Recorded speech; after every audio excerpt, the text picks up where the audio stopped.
चलिए शुरू करते हैं हमारे डेली करंट अफेयर के सेशन को। आप सभी का क्रेजी जी के ट्रिक के यूट्यूब प्लेटफॉर्म पर स्वागत है। आज हम यहां पर 13 जुलाई के सभी इंपॉर्टेंट करंट अफेयर एक एक करके डिटेल में डिस्कस करेंगे, तो एंड तक सेशन को पूरा देखिएगा। एक एक फैक्ट, एक एक क्वेश्चन आराम से नोट कीजिएगा। पीडीएफ और मॉक टेस्ट के लिए क्रेजी जी के ट्रिक एप्लीकेशन को आप चेकआउट कीजिए, वहां पर आपको मिल जाएंगे, फ्री ऑफ कॉस्ट है, कलेक्ट कीजिए। तब तक हम चलते हैं हमारे सेशन की तरफ। पहला करंट अफेयर, पहला क्वेश्चन यहां पर हम डिस्कस कर लेते हैं 13 जुलाई के सेशन में। टाइम आउट की वर्ल्ड्स हैप्पीएस्ट सिटी 2026 सर्वे में भारत का कौन सा शहर दुनिया का छठा सबसे खुशहाल शहर घोषित किया गया? तो टाइम आउट की एक रिपोर्ट आई है, वर्ल्ड्स हैप्पीएस्ट सिटी 2026। इसमें वर्ल्ड की 6th सबसे हैप्पीएस्ट सिटी इंडिया की घोषित की गई है। यह है जयपुर। कहां पर है? राजस्थान में। राजस्थान के जयपुर को 6th हैप्पीएस्ट सिटी घोषित किया गया है टाइम आउट की रिपोर्ट में। ओके, इस रिपोर्ट में पहले नंबर पर रखा गया है इंग्लैंड के बाथ शहर को, यह पहली रैंक पर है। अब टॉप 10 में इंडिया का जो एकमात्र शहर शामिल किया गया वो है राजस्थान का जयपुर शहर। इंडिया का एकमात्र शहर है इस लिस्ट में। देखिए, अगर हम टॉप 10 की बात करते हैं तो टॉप 3 तो हमको यहां पर पता होनी चाहिए।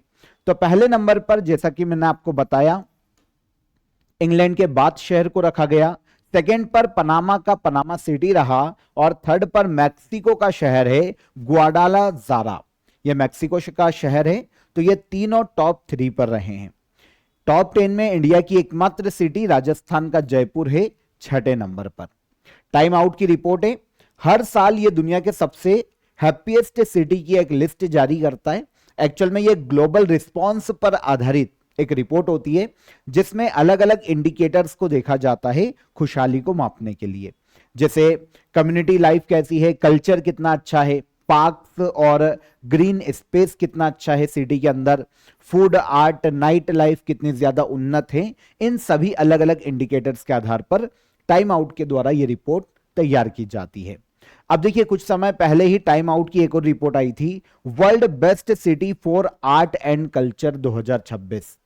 इसमें इंडिया के ही राजस्थान के जयपुर को ग्लोबली 18th रैंक पर रखा गया था। यह रिपोर्ट भी टाइम आउट की ही रिपोर्ट थी, लास्ट मंथ हमने इसको डिस्कस किया होगा। तो world best cities for art and culture 2026 report में राजस्थान का जयपुर 18th रैंक पर है। वहीं पर जब हैप्पीएस्ट सिटी की बात करते हैं टाइम आउट की रिपोर्ट में, तो फिर जयपुर आ जाता है 6th रैंक पर। समझ में आया? आगे आइए। वर्ल्ड बैंक ने पीएम सूर्य घर मुफ्त बिजली योजना के लिए कितनी फाइनेंशियल हेल्प को मंजूरी प्रदान की है? तो वर्ल्ड बैंक ने भारत की एक स्कीम है पीएम सूर्य घर मुफ्त बिजली योजना, इसके लिए आर्थिक सहायता प्रदान की है वर्ल्ड बैंक ने, और यह आर्थिक सहायता है 890 मिलियन अमेरिकी डॉलर की। वर्ल्ड बैंक ने यह अभी सैंक्शन की है, मंजूरी प्रदान की है। इसके तहत भारत में रूफटॉप सोलर सिस्टम को बढ़ावा देने के लिए यह राशि मंजूर की गई है 890 मिलियन अमेरिकी डॉलर की। 10 मिलियन घरों तक सोलर एनर्जी को पहुंचाने के लिए रूफटॉप सोलर पैनल लगाना इस योजना का मुख्य उद्देश्य है, और इसी 10 मिलियन के आंकड़े को 1 करोड़ घरों पर रूफटॉप सोलर पैनल लगाए जा सके, इसलिए वर्ल्ड बैंक 890 मिलियन अमेरिकी डॉलर की मदद कर रहा है इंडिया की।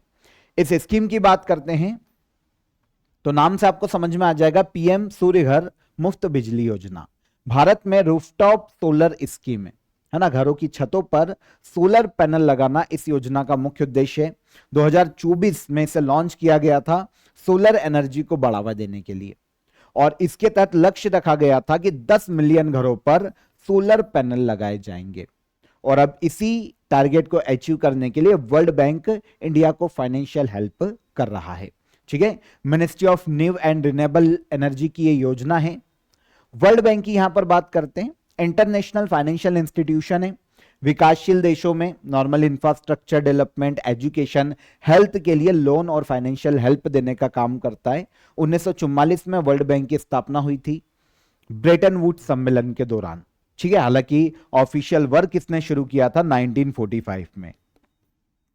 हेडक्वार्टर यूएसए के वॉशिंगटन डीसी में है, और भारतीय मूल के अजय बंगा ये वर्तमान में प्रेसिडेंट या अध्यक्ष हैं वर्ल्ड बैंक के।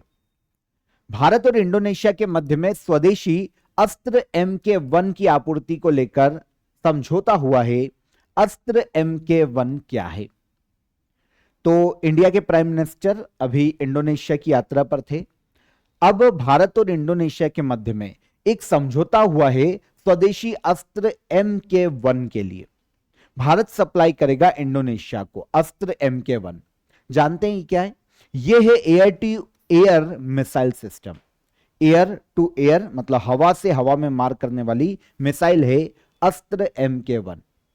तो पहला देश होगा इंडोनेशिया जिसे भारत यह मिसाइल सप्लाई करेगा। ओके, भारत द्वारा विकसित स्वदेशी एयर टू एयर मिसाइल है जिसका नाम है Astra MK1 beyond visual range air to air missile. इसका मतलब क्या होता है? बियॉन्ड विजुअल रेंज क्या होती है? तो देखिए, जब इसको दागा जाता है ना, तो दागने वाले को अपने विजुअल नहीं दिखाई देता, मतलब इतनी दूरी तक उसकी आंखें नहीं देख सकती जितनी दूरी पर यह मिसाइल मार कर सकती है। ठीक है, इस मिसाइल को खरीदने वाला पहला देश होगा कौन? इंडोनेशिया। तो इंडिया और इंडोनेशिया को इंडोनेशिया को सप्लाई करेगा स्वदेशी अस्त्र MK1 मिसाइल। ठीक है, डिफेंस एक्सपोर्ट आत्मनिर्भर भारत को बढ़ावा देने में ये स्टेप के रूप में देखा जा रहा है। अगर हम अस्त्र MK1 मिसाइल की अगर हम इसकी विशेषताएं देखते हैं तो हमको ये तो समझ में आ गया कि एयर टू एयर मिसाइल है, मतलब हवा से हवा में मार करने वाली मिसाइल है। इसे डेवलप किया है DRDO ने और इसे प्रोड्यूस किया है भारत डायनेमिक्स लिमिटेड ने। किसने बनाया है, किसने विकसित किया है, यह इंपॉर्टेंट हो जाता है। तो DRDO ने इंडिया के लिए इसे विकसित किया है। 80 से 110 किलोमीटर तक इसकी मारक क्षमता है, रेंज है, और स्पीड देखें तो मैक 4.5 ध्वनि की गति से 4.5 गुना ज्यादा इसकी स्पीड देखने को मिलती है और समुद्र तल से 20 किलोमीटर की ऊंचाई तक यह मार करने में सक्षम है। स्वदेशी रूप से निर्मित अस्त्र MK1 air to air missile है। ठीक है, इसका लेटेस्ट वर्जन अस्त्र MK2 के नाम से जाना जाता है जिसकी क्षमता 200 किलोमीटर तक की है मार करने की। और इसकी जो तीसरा एडिशन है अस्त्र MK3 जिसे गांडीव भी कहा जाता है, इसकी क्षमता है 350 किलोमीटर तक वार करने की। नॉर्मली सुखोई 30 MKI तेजस जैसे जो हमारे एयरक्राफ्ट है, इनसे इस मिसाइल को दागा जा सकता है। इंडोनेशिया एक दक्षिण पूर्वी एशियाई देश है, कल हमने इसको डिस्कस किया था। जकार्ता इसकी कैपिटल है और अब नई कैपिटल के रूप में नुसांतरा को डेवलप किया जा रहा है क्योंकि वो डूबने के क्षेत्र में आ रही है जकार्ता। तो अब नुसांतरा को नई कैपिटल के रूप में डेवलप कर रहा है इंडोनेशिया। प्रबोवो सुबियांतो इंडोनेशिया के प्रेसिडेंट के पद पर हैं। ओके, आज के ऑफर ऑफ द डे में आप सभी करंट अफेयर की जनवरी से लेकर जून 2026 जो करंट अफेयर की हमारी महामैराथन क्लास है, मास्टर क्लास है, उसकी पीडीएफ को ज्वाइन कर सकते हैं। अगर आपने ये सेशन नहीं देखा है तो क्रेजी जीके ट्रिक के यूट्यूब प्लेटफॉर्म पर कल ये सेशन मैंने आपको दे दिया था। यहां पर जनवरी से लेकर जून 2026 के हमने टॉप 300 प्लस एमसीक्यूज को डिस्कस किया है। अगर आप इसकी डिटेल के साथ इसको पढ़ लेते हैं तो 500 से ज्यादा करंट अफेयर आपके तैयार हो जाएंगे जो कि हर एग्जाम में आपको काम आएंगे। अब बात आती है कि सर सेशन तो देख लेंगे, पीडीएफ कहां मिलेगी? तो डिस्क्रिप्शन में मैंने आपको इसकी पीडीएफ की लिंक दे दी है, वहां पर क्लिक करो और आप इस करंट अफेयर की पीडीएफ को ज्वाइन कर सकते हैं इजीली। कोई भी आपको हर्डल आता है, कोई भी आपकी क्वेरी है तो हेल्पलाइन नंबर आपके लिए रहता है, इस पर कॉल कर लो, हमारी टीम आपसे कोऑर्डिनेट कर लेगी और आपका कोई भी डाउट हो तो वो आपका सॉल्व हो जाएगा। आगे आइए, वर्ल्ड पॉपुलेशन डे हर साल कब मनाया जाता है? वर्ल्ड पॉपुलेशन डे या विश्व जनसंख्या दिवस, यह डे हर साल मनाया जाता है 11 जुलाई को। एग्जाम में काफी क्वेश्चन आता है इससे, तो इसको याद रखिएगा। वर्ल्ड पॉपुलेशन डे विश्व जनसंख्या दिवस 11 जुलाई को हर साल पूरे वर्ल्ड में मनाया जाता है। अब आपको पता है 11 जुलाई की जो डेट है ना, वो इसलिए चुनी गई है क्योंकि 11 जुलाई 1987 में वर्ल्ड की जो पॉपुलेशन है वो 5 बिलियन हो गई थी और उसके बाद यूनाइटेड नेशन ने 1989 में इस दिवस को मनाने की घोषणा की थी। तो 1989 से 11 जुलाई को वर्ल्ड पॉपुलेशन डे के रूप में मनाया जा रहा है। बढ़ती हुई जनसंख्या को कंट्रोल करना, लोगों को इसके प्रति अवेयर करना और जो जनसंख्या है उसको सही यूज करना, स्किल ओरिएंटेड यूज करना, इस डे को मनाए जाने का मुख्य उद्देश्य है। ठीक है, 2026 में realising the hope and aspirations of young people today and for the future, यह थीम रखी गई है वर्ल्ड पॉपुलेशन डे की। कब मनाया जाता है? 11 जुलाई को। Okay, world directory of modern military aircraft के ग्लोबल एयर पावर रैंकिंग 2026 में भारतीय एयरफोर्स को कौन सी रैंक प्राप्त हुई है? अब ये एक इंडेक्स है, इसको ऐसा समझो, ये एक इंडेक्स है। किसका है? World directory of modern military aircraft. ये एक रिपोर्ट निकालती है हर साल, ग्लोबल एयर पावर रैंकिंग, मतलब किस देश की एयरफोर्स कितनी ज्यादा पावरफुल है। स्पेशली एयरफोर्स को ही रैंक किया जाता है, पूरी आर्म्ड फोर्स को रैंक नहीं किया जाता। तो इसमें इंडियन एयरफोर्स को जो रैंक दी गई है वो है 3rd रैंक वर्ल्ड में। आंसर हो जाएगा आंसर बी। मतलब बहुत ही एक बोल सकते हैं कि हमारे लिए गर्व का विषय कि हमारी एयरफोर्स वर्ल्ड में 3रे नंबर पर है इस रैंकिंग में। अच्छा, रैंकिंग क्या है पहले ये समझ लेते हैं। World directory of modern military aircraft हर साल ग्लोबल एयर पावर्स रैंकिंग को जारी करता है। अब ये जो रैंकिंग है ना, एयरफोर्स की पावर को नापती है, लेकिन यहां पर केवल ये नहीं देखा जाता है कि विमानों की संख्या कितनी है किसी भी देश के एयरफोर्स में, है ना, ये नहीं देखा जाता, और दूसरी चीजों को भी कंसीडर किया जाता है। फॉर एग्जाम्पल, कॉम्बैट कैपेबिलिटी कैसी है, युद्ध क्षमता कितनी है, मॉडर्न टेक्नोलॉजी का कितना ज्यादा यूज कर रहे हैं, ट्रेनिंग कितनी अच्छी है, लॉजिस्टिक देखा जाता है, प्रिपेयर्डनेस देखी जाती है। तो ऑल ओवर सारे इंडिकेटर्स के आधार पर किसी देश की एयरफोर्स को देखा जाता है कि वो कितनी पावरफुल है। अब जब ये रिपोर्ट आई है 2026 में, तो एयरफोर्स जो इंडियन एयरफोर्स है इस पर्टिकुलर इंडेक्स में 3rd रैंक पर रखी गई है, 3रे स्थान पर इंडियन एयरफोर्स को रखा गया है। ठीक है, IAF फ्लीट की बात करें इंडियन एयरफोर्स में, तो इंडियन एयरफोर्स के पास मौजूद जो एयरक्राफ्ट का कुल बेड़ा है वो कितना है यहां पर बताया गया है। टोटल एयरक्राफ्ट 1716 है, फाइटर जेट 1542 है, हेलीकॉप्टर 498 है, ट्रांसपोर्ट एयरक्राफ्ट हमारे पास 282 है। इस तरीके से ट्रेनर्स हमारे पास 374 है। इन चीजों को यहां पर देखा गया है। अच्छा, टॉप 3 कंट्रीज, ठीक है, इंडिया 3रे पे, टॉप 2 कौन? तो यूएसए की एयरफोर्स सबसे पावरफुल है वर्ल्ड में, 2nd पर आती है रशिया की एयरफोर्स, और 3rd पर आती है इंडियन एयरफोर्स। अब यहां पर जो संस्था इस इंडेक्स को जारी कर रही है, world directory of modern military aircraft, ये कोई गवर्नमेंट या यूनाइटेड नेशन की ऑर्गेनाइजेशन नहीं है, बल्कि एक independent global military aviation database है। ये सैन्य क्षमता के आधार पर, उनकी कैपेबिलिटी के आधार पर हर साल रैंक जारी करता है। ठीक है, तो इसने इंडियन एयरफोर्स को 3rd रैंक पर रखा है। 8वें खेलो इंडिया यूथ गेम्स 2026 की मेजबानी कौन सा राज्य करेगा? तो 8वें खेलो इंडिया यूथ गेम्स 2026, इसका आयोजन इस साल किया जाने वाला है तेलंगाना राज्य में। कहां पर किया जाएगा? Telangana. Okay, union minister of youth affair और स्पोर्ट्स कौन है? मनसुख मांडविया। इन्होंने अनाउंस किया है कि 8th खेलो इंडिया यूथ गेम्स का आयोजन 2026 में तेलंगाना में अब किया जाएगा। इसके पहले जो 7th एडिशन था, लास्ट ईयर आयोजित किया गया था मई 2025 में बिहार में। 7th एडिशन लास्ट ईयर मई 2025 में बिहार में हुआ था। अब 8th एडिशन का आयोजन किया जाएगा तेलंगाना में। अच्छा, तो अब जो नया होगा तब हम उसकी मेडल टैली की बात करेंगे। लास्ट ईयर की मेडल टैली देख लेते हैं। 7th एडिशन में जो बिहार में हुआ था 7th खेलो इंडिया यूथ गेम्स, उसमें मेडल टैली में पहले स्थान पर महाराष्ट्र था। महाराष्ट्र ने 158 मेडल जीते थे। 2nd पर हरियाणा 117 मेडल के साथ। 3rd पर राजस्थान था 60 मेडल के साथ। खेलो इंडिया यूथ गेम्स। ओके, देखिए खेलो इंडिया यूथ गेम्स की बात करें 2018 में ये शुरू किए गए थे, है ना। 2 कैटेगरीज में आयोजित किया जाता है, अंडर 17 स्कूल स्टूडेंट और अंडर 21 कॉलेज स्टूडेंट। तो ये खेलो इंडिया की शुरुआत सबसे पहले 2018 में की गई थी। खेलो इंडिया 2018 में नई दिल्ली में खेलो इंडिया स्कूल गेम्स के नाम से ये शुरू हुए, यही आगे चलकर खेलो इंडिया यूथ गेम्स बने। अब इसका 8वां एडिशन तेलंगाना में आयोजित किया जाएगा। खेलो इंडिया के तहत भी अलग अलग गेम्स आयोजित किए जाते हैं, जैसे यूथ गेम्स 2018 में शुरू हो गया, फिर खेलो इंडिया यूनिवर्सिटी गेम्स आए, 2020 में शुरू हुए। फिर खेलो इंडिया विंटर गेम्स 2020 में शुरू हुए। खेलो इंडिया पैरा गेम्स 2023 में शुरू हुए। खेलो इंडिया बीच गेम्स 2025 में शुरू हुए। खेलो इंडिया ट्राइबल गेम्स 2026 में, इसी साल पहली बार छत्तीसगढ़ में आयोजित हुए हैं। तो इस तरीके से खेलो इंडिया के तहत अलग अलग गेम्स आयोजित किए जाते हैं। हमारा जो क्वेश्चन था वो यूथ गेम्स से था, ठीक है। 8th एडिशन तेलंगाना में आयोजित किया जाएगा।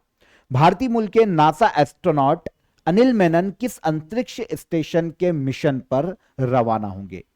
तो भारतीय मूल के नासा के एक एस्ट्रोनॉट है अनिल मेनन, ये रवाना होने वाले हैं इंटरनेशनल स्पेस स्टेशन के मिशन पर। अनिल मेनन, ओके। तो भारतीय मूल के नासा एस्ट्रोनॉट अनिल मेनन 14 जुलाई को रोसकॉस्मोस, ये रशिया की नेशनल स्पेस एजेंसी है जिसे कहा जाता है रोसकॉस्मोस। जैसे इंडिया में इसरो चलता है वैसे रशिया में रोसकॉस्मोस। तो रोसकॉस्मोस का एक अंतरिक्ष यान है सोयूज MS-29 अंतरिक्ष यान, ओके। इसके माध्यम से कजाकिस्तान के बेकोनूर कॉस्मोड्रोम, अब ये क्या है, ये सैटेलाइट लॉन्च फैसिलिटी, आप इसको ऐसा देख लो, है ना। जैसे हमारे यहां पर सतीश धवन अंतरिक्ष केंद्र से लॉन्च किए जाते हैं सारे इस प्रकार की चीजें इसरो के द्वारा, वैसे कजाकिस्तान में बेकोनूर कॉस्मोड्रोम है।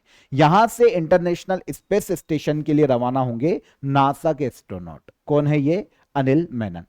एस्ट्रोनॉट नासा के हैं, लेकिन रशिया की जो स्पेस एजेंसी है उसके सोयूज MS-29 अंतरिक्ष यान से ये रवाना होंगे कजाकिस्तान के बेकोनूर कॉस्मोड्रोम लॉन्च फैसिलिटी से। जाएंगे कहां? International space station.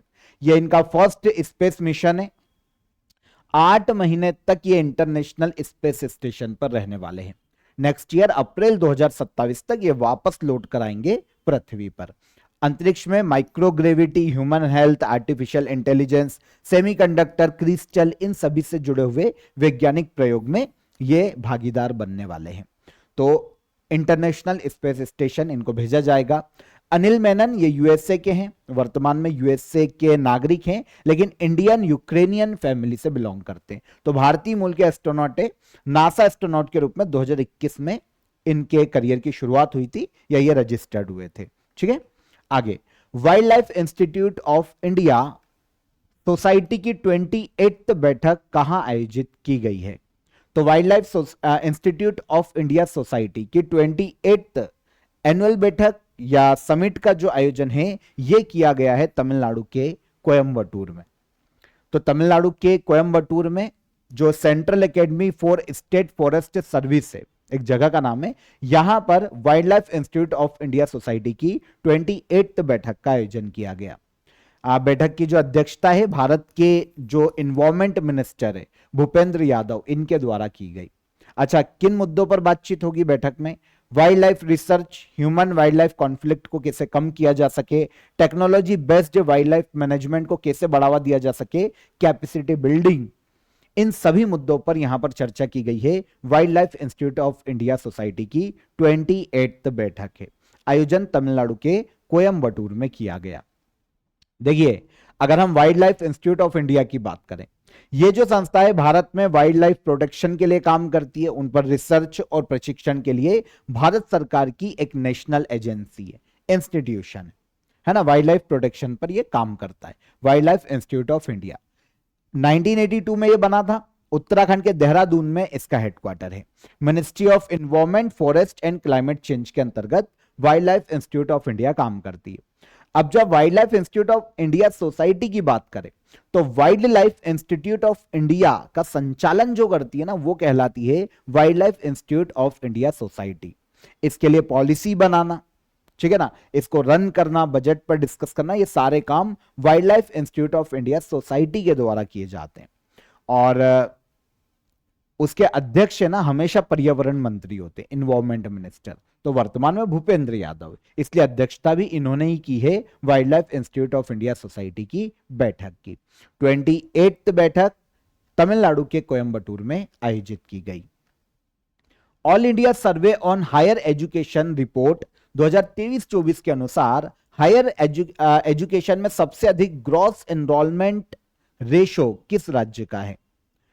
तो 2023-24 के फाइनेंशियल ईयर का ये डेटा है। रिपोर्ट का नाम क्या है? All India survey on higher education report.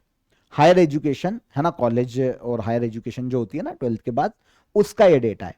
इस रिपोर्ट के अनुसार हायर एजुकेशन में सबसे अधिक ग्रॉस एनरोलमेंट रेशो किस राज्य में सबसे अधिक है? तो ये देखने को मिला है तमिलनाडु राज्य में। आंसर हो जाएगा आंसर सी। सर समझ नहीं आया, ग्रॉस एनरोलमेंट रेशो क्या होता है? तो पहले जो न्यूज है हम उसकी बात करते हैं, फिर उसको भी समझेंगे। देखिए, all India survey on higher education report है 2023-24 की। इसमें बताया गया है कि तमिलनाडु ने 52.3% ग्रॉस एनरोलमेंट रेशो के साथ हायर एजुकेशन में देश में पहला स्थान प्राप्त किया है। On average national gross enrolment ratio देखें ना, अगर हम देश का हायर एजुकेशन में, तो ये 30% है समथिंग, और तमिलनाडु का इससे काफी अधिक है। जो नेशनल एवरेज है ना, उससे काफी अधिक है, 52.3%।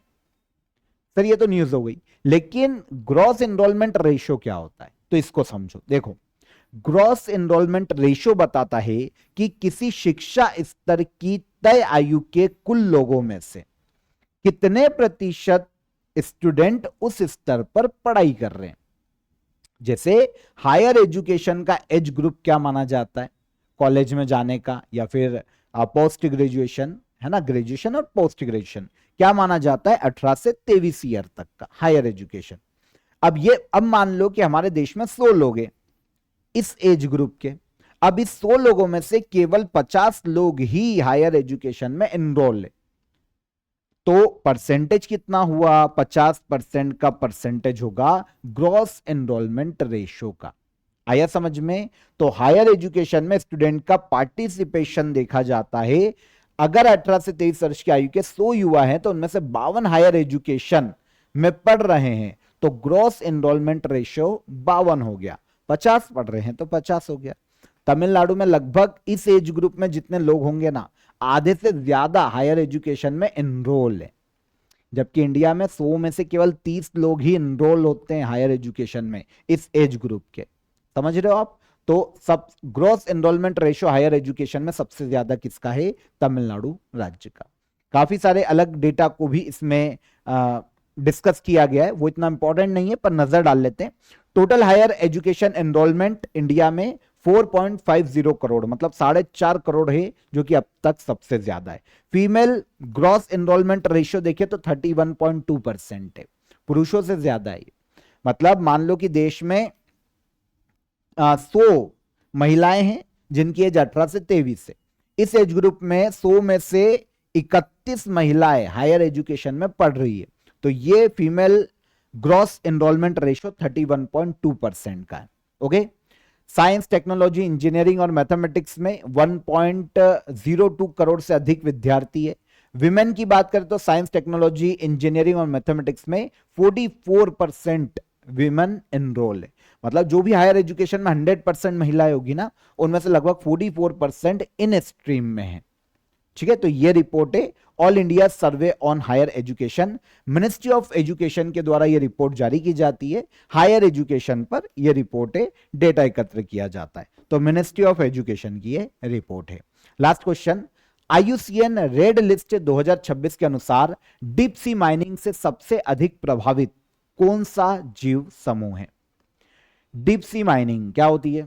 गहरे समुद्र में माइनिंग करना, खनन करना। क्यों किया जा रहा है? रेयर अर्थ एलिमेंट मिलते हैं गहरे समुद्र में जब खोदा जाता है। रेयर अर्थ एलिमेंट है ना, स्पेस क्राफ्ट में यूज होते हैं, एयरप्लेन में यूज होते हैं, काफी अलग अलग चीजों में उनका यूज किया जाता है। रेयर अर्थ एलिमेंट है ना, तो बहुत मुश्किल से मिलते हैं, बहुत ही इंपॉर्टेंट है। अब इनको खोजने के लिए डीप सी मिशन चलाए जा रहे हैं अलग अलग देशों के द्वारा। हमारे द्वारा भी चलाया जा रहा है एक डीप सी मिशन, गहरे समुद्र में खोज करना। अब डीप सी माइनिंग की बात की जा रही, मतलब गहरे समुद्र में जाकर जो माइनिंग की जाती है ना, तो IUCN की एक लिस्ट आई है, IUCN रेड लिस्ट 2026। इसमें बताया गया है कि डीप सी माइनिंग के कारण सबसे अधिक प्रभावित जो जीव समूह है वो है hydrothermal vent mollusc. Hydrothermal vent mollusc ये सबसे ज्यादा प्रभावित है डीप सी माइनिंग के कारण। ठीक है, इस रिपोर्ट में बताया गया है कि हाइड्रोथर्मल वेंट मॉलस्क की 62% प्रजातियां जो है ना वो विलुप्ति की खतरे में, विलुप्त हो सकती है डीप सी माइनिंग के कारण।